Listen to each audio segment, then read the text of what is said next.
belly dance world, we often speak of Middle Eastern dance. But that begs the question, what exactly is the Middle East?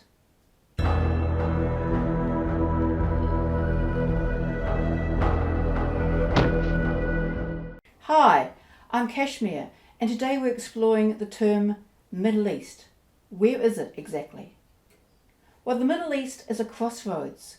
It's where Asia, Europe, and Africa meet. And it's been a mix of people for tens of thousands of years. It's sometimes called the cradle of civilization because this is where many of the early innovations that humans developed to become human are found.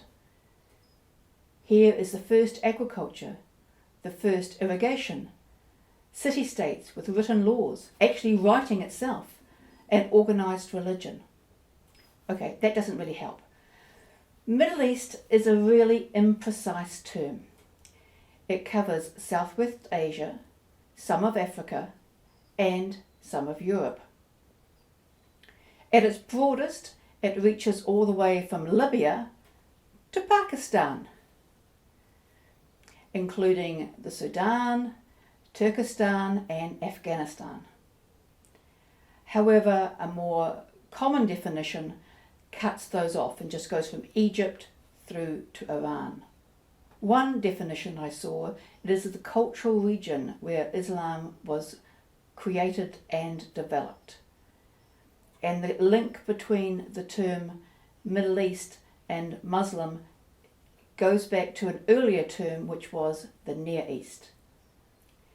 You remember in my Oriental dance video I talked about how Danse Orientale was Eastern dance east of Paris.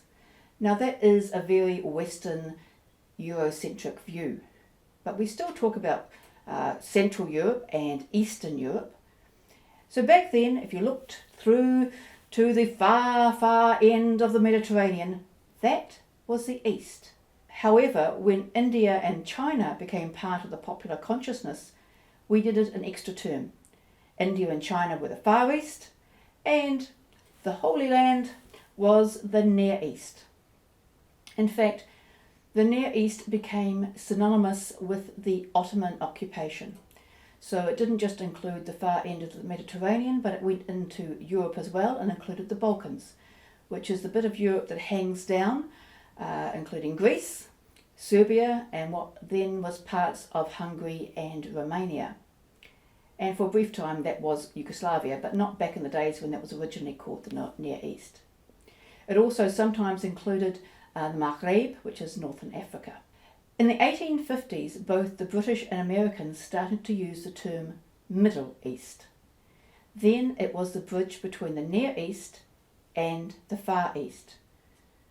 So it was everything east of Arabia and west of India. Keeping in mind in those days Pakistan was part of India and there was no Saudi Arabia, it was just the whole Arabian Peninsula. This changed in World War II.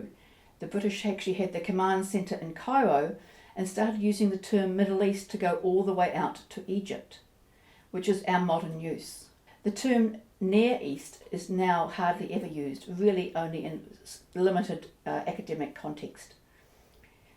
But we do get a little bit of spillover. So some people will actually include the Balkans and the Maghreb and the Middle East, where although they were part of the Near East, usually they don't count. So when we talk about Middle East as a Middle Eastern dance, we don't usually include the Maghreb or the Balkans.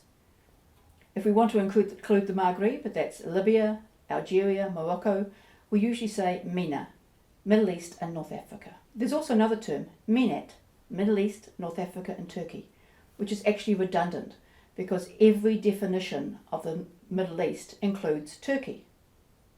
I hope that was helpful.